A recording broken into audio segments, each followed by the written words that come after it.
Hey, what's up? Jason Falla here, Director of Training at Redback 1. And today what we're going to do is give you a product demonstration of the Redback 1 Elite Series combat belt, this little baby right here. We get a lot of questions over the internet about how to wear the belt or what are the key features of the belt, etc. So I thought, well, let's just make a quick video and go through some of those things with you. So a couple of other things that we're going to do here. One is give you a bit of a description of the belt, the good points and how we came up with the design. What's the difference between the Gen 1 version, which is the one I've got in my hand here, and a Gen 2 one, which I'll show you here shortly. And then some of the key features of the belt, in particular how to configure it for your individual way that you want to wear it. And most of that relates to how you're going to attach your holster to it. So basically, the description of the belt, it's an 1.25" Type 7 riggers belt. The Type 7 material here, 6,000 pound breaking strain, denoted by the yellow stitching on the outsides there. Basically, it's a riggers belt with loop and hook on the padded part of the belt. And so it's an 1.25" riggers belt with a standard riggers buckle, and then basically a 2-inch padded belt underneath of it. And the reason why we made it like this was we kind of got sick and tired, like being in the military, of having to use riggers tape or duct tape to hold your holsters and everything in place, and didn't want it moving sideways. So the hook and loop keeps everything in its place once the holster or the mag pouches or whatever it is actually attached to the belt. We put some molly on here, just one row of molly in case you wanted to attach your own molly pouches to it. It's got webbing keepers to keep the belt on to the padded backing there. We've also incorporated some 1-inch tubular nylon leg loops, and I'll talk about how I came up with the design of that and what the purpose is for it. And also on the inside, some internal belt keepers which are made out of 1-inch binding and hook and loop sewn onto those. So the belt is had been designed primarily for use for like a counter-terrorist type team, or an assault team, or someone who's using it for a duty style, whether it be a SWAT operator or someone similar. And what we wanted to do was create a minimalist belt which incorporated a fairly robust or strong riggers belt, so that you could attach via the V-ring to an aircraft, for example, as well as provide the ability to mount pouches to it, particularly a holster and all your CT kit, and carry it in a comfortable way for long periods. And that was the whole purpose of the design. So some of the changes that we made from the Gen 1 version, being this one here, to the Gen 2, and this one here being the Gen 2 version, and one that I use fairly frequently on the range. As you can see, it's set up the way that I'm using it currently. And one of the big changes had been the incorporation of the Cobra buckle at the front. So instead of the standard friction style riggers belt, which can be time consuming to get on and off, plus it takes up a little bit of extra valuable real estate with the tail, etc.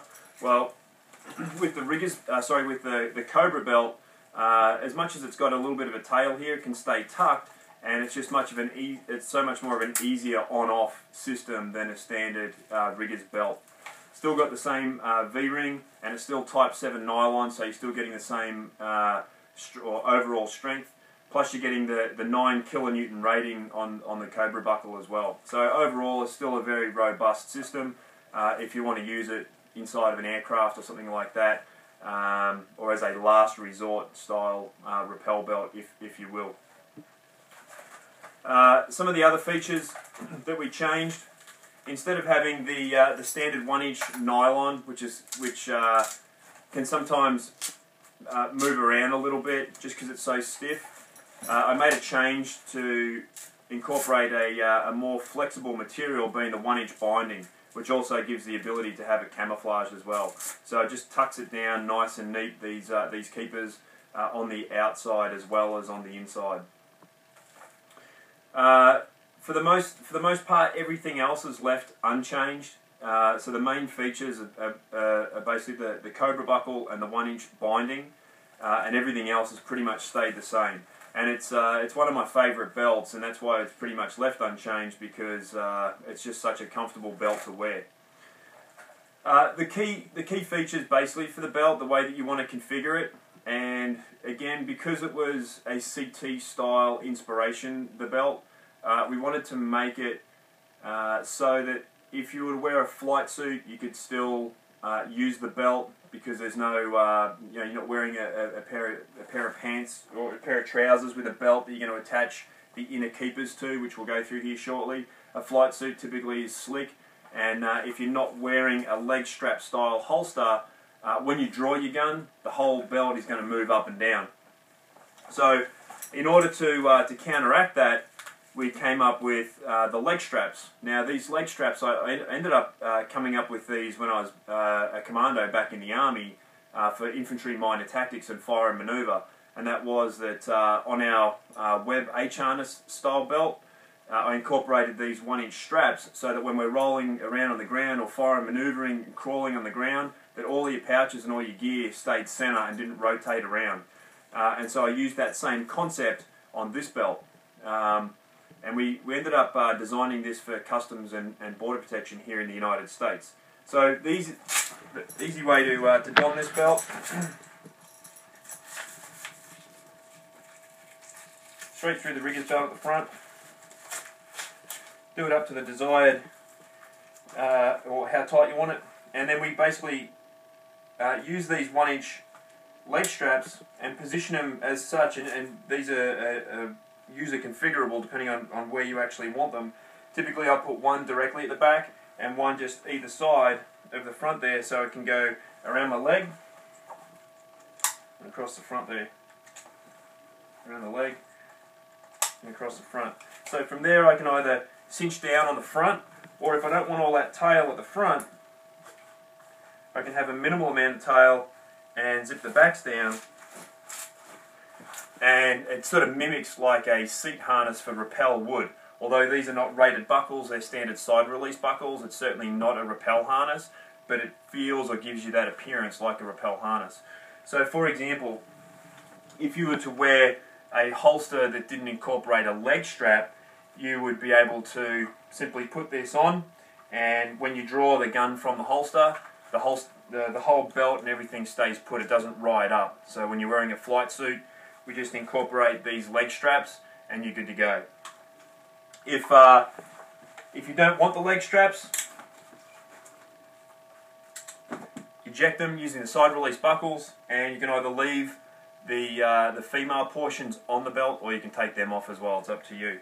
Again, it'll depend on how much real estate that you need, or how you want to configure the belt, or depend on where or what you want to do with the female portions of those side release buckles.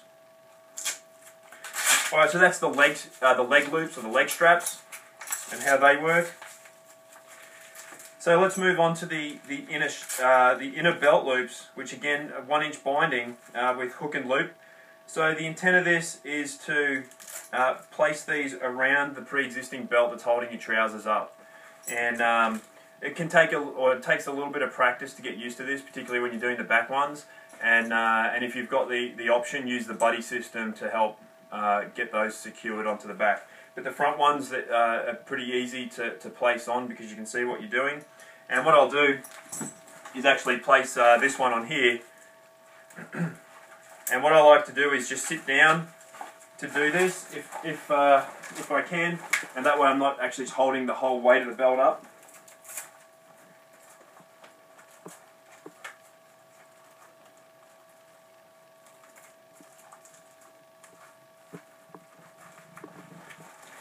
So I normally just put these first two on to secure the belt, and then go ahead and do the back ones.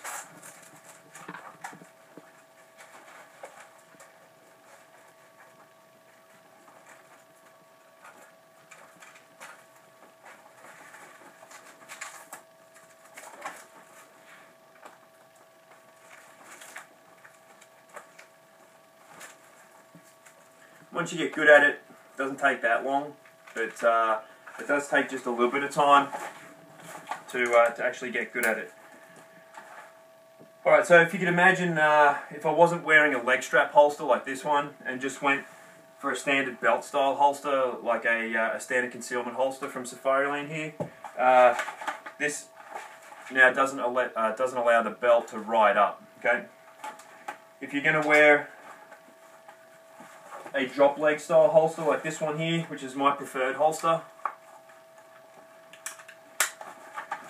okay, I always use the belt keepers in combination with the drop leg feature of the holster, and now nothing moves. So if I want to tighten the friction down on my pistol magazines or carbine magazine, what I don't want to do during the draw is have the whole belt ride up and sort of prevent me from getting a quick draw or a clean draw of those magazines. So it's pretty easy. Even if it gets a little sticky, it's always going to come out. All right. So they're the key features of the belt itself. The new features: the Cobra buckle and the 1-inch binding.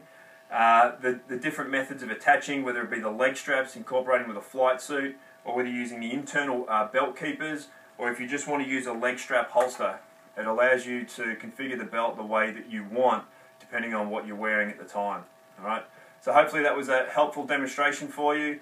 The belts are available on our webpage or pro shop at www.redback1.com, and they're $100 a pop. Alright, so go and get yours now while the stocks last. Thanks, fellas.